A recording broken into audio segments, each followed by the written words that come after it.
त्याची आवश्यकता आहे. आज देशात काय एका अडचणीचं चाललेलं आहे. गेले 2 दिवस आपण पहलगामच्या संबंधीचं वाचलं. अतिरेक्यांनी हल्ले केले, निष्पाप लोकांचा बळी गेला. हे काही घडलं हे देशाला एक प्रकारचा धक्का होता. हा कुठल्या जाती धर्मावर धक्का नव्हता, हा भारताला धक्का होता. भारतवासियांच्या हल्ला होता आणि भारतवासियांच्या हल्ला ज्यावेळेला होतो त्यावेळेस देशवासियांची ही जबाबदारी आहे की राजकारणामध्ये मतभिन्नता असेल, पण ज्या वेळेला देशावर हल्ला होतो त्यावेळेला मतभिन्नता नाही. आम्हाला लोकांना विचारलं काय भूमिका घ्यायची. आता भूमिका एकच, देश एकत्र आहे आणि देश एकत्र राहून या सगळ्या गोष्टींना विचार करता येईल. कंसाचा असतील, चुका असतील ते नंतर काढूया.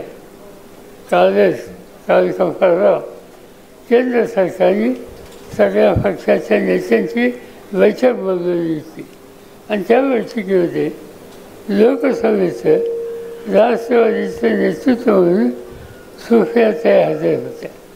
त्या बैठकीमध्ये ही चर्चा झाली की आहेत काय प्रश्न. आणि मला एका गोष्टीचं समाधान असेल की नेतृत्व करणारे जे लोक त्या ठिकाणी होते, मग देशाचे संरक्षणमंत्री असतील, देशाचे गृहमंत्री असतील, त्यांनी अत्यंत समंजसपणाची भूमिका घेतली आणि एक गोष्ट सांगितली की कुठंतरी आमच्याकडून कंसाचा आली. ती कंसाचा आली ही गोष्ट मान्य केली असती तर त्या कंसाच्यावर आज चर्चा नाही. आज चर्चा की ज्यांच्यावर हल्ले झाले त्यांच्या जीवनामध्ये एक प्रकारचं विश्वासाचं वातावरण हे कसं करता येईल. मला माझे काश्मीरमधले अनेक सहकारी आहेत, मित्र आहेत, ते सगळ्यांना मी फोन केले. हिंदूंना केले. त्या ठिकाणी विजय धर म्हणून माझे एक स्नेही आहे, त्यांचे वडील इंदिरा गांधींचे सहकारी होते, नियोजन मंडळाचे उपाध्यक्ष होते देशाचा. अनेक कर्तृत्वान नेता, कर्तृत्वान घर आणि काश्मीरच्या संबंधी अतिशय आस्था आणि आग्रह असलेले ग्रस्त.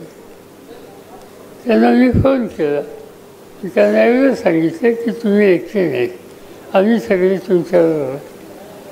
त्यांनी मला एकच सांगितलं की इतक्या वर्ष आम्ही काश्मीरमध्ये लोकांच्या ऐक्यतेसाठी प्रयत्न केले. समाधान एका गोष्टीचं आहे की काश्मीरमधले लोक या हल्ल्याच्या नंतर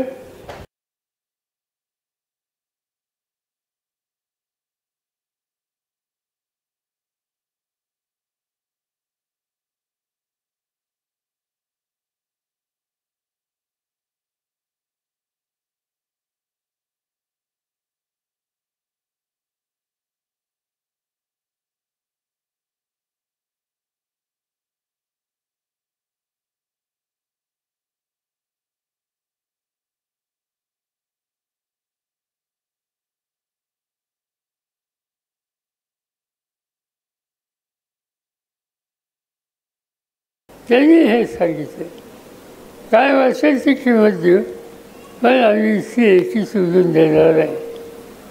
तुम्हाला लोकांना फारसं माहीत नसेल, मी फार कधी सांगत नाही, पण उमर अब्दुल्लाचे वडील माझे मित्र आहेत, फारुख अब्दुल्ला.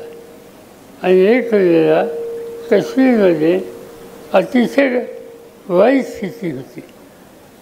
मुलाबाळांच्या शाळा बंद झाल्याच्या आणि त्यावेळेला उमर अब्दुल्ला शिकत होते.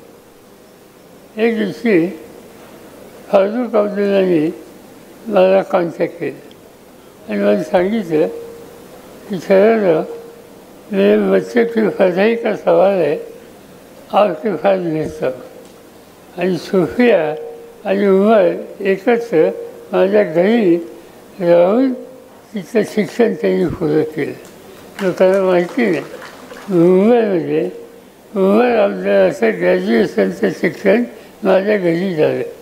आणि ते त्या ठिकाणी राहिले. आणि त्यामुळे एक कौटुंबिक संबंध आहेत. आणि त्याच्याशी संपर्क साधल्यानंतर उमर तिथं मुख्यमंत्री आहेत अतिशय अस्वस्थ होते. त्यांनी एकच सांगितलं की काश्मीर आणि काश्मीरमधला फत्ते पडले भारताच्या संबंधी कधी तडजोड करायची नाही या विचारात आहे. काही लोक चुकीचा विचार घेऊन काम करतात, काही लोक दहशतवादाला पाठिंबा देतात, काही लोक शेजारच्या देशातून जी चुकीची शिकवण दिली जाते त्या रस्त्यांनी जाऊ इच्छितात. पण बहुसंख्य समाज ही गोष्ट त्या ठिकाणी मान्य करत नाही, त्यालाही मंजूर नाही. आम्हाला एकत्र पाहिजे, आम्हाला सगळं धर्म जाती यांची जबरदस्त सामूहिक शक्ती हवी आहे. आणि त्या शक्तीतून भारत हे शक्तिशाली राष्ट्र होईल याची काळजी घेतली पाहिजे. आणि हा दृष्टिकोन आज तिथले मुख्यमंत्री घेतात, तोच तिथली जनता घेते, ही आपल्या सगळ्यांच्या बाजूने अत्यंत जवळची बाजू आहे. आणि म्हणून काही लोक त्याला धार्मिक विचारी स्वरूप हा देण्याचा प्रयत्न करतात. हे देशाच्या दृष्टीनं अत्यंत नुकसान करणार आहे आणि त्या रस्त्याने जाता कामा नये. आणि महाराष्ट्रात जर बघितलं तर या पुरोगामी विचाराला, राष्ट्रीय एकतेच्या विचाराला पाठिंबा देण्याचं काम समाजवादी चळवळीचे लोक, सेवादल चळवळीचे लोक यांनी उभं आयुष्य केलं.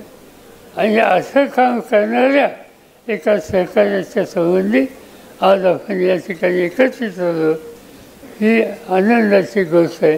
पण इथून जाताना एकच मनाने निर्णय घेऊ, काय वाटेल ते झालं तर देशाचं ऐक्य याच्यात तडजोड नाही. इथं आम्ही राजकारण आणणार नाही. राजकीय मतभेद असतील, निवडणुका असतील, त्यावेळेस काय करायचं ते बघू. पण आज हिंदुस्थान हा एक आहे आणि इथं जातपात धर्म याचा विचार आणि याची मांडणी कुणी करत असतील तर आम्ही त्यांच्याबरोबर नाही. ही स्वच्छ भूमिका त्या ठिकाणी घ्यावी लागेल आणि त्याच पद्धतीनं आपला हा निर्धार असला पाहिजे. एवढंच या ठिकाणी सांगतो. मी रावसाहेब आणि त्यांच्या पत्नी, त्यांच्या सगळ्या सहकार्यांना अंतःकरणापासून शुभेच्छा देतो. तुम्ही काम करता आहात, करत राहणार आहात. आम्हा सगळ्यांची साथ ही तुम्हाला कायम राहील. कारण तुमचं काम हे समाजाच्या हिताच्यासाठी आहे आणि त्या हिताच्या संदर्भात तडजोड नाही हे सूत्र आणि सोडणार नाही एवढंच सांगतो.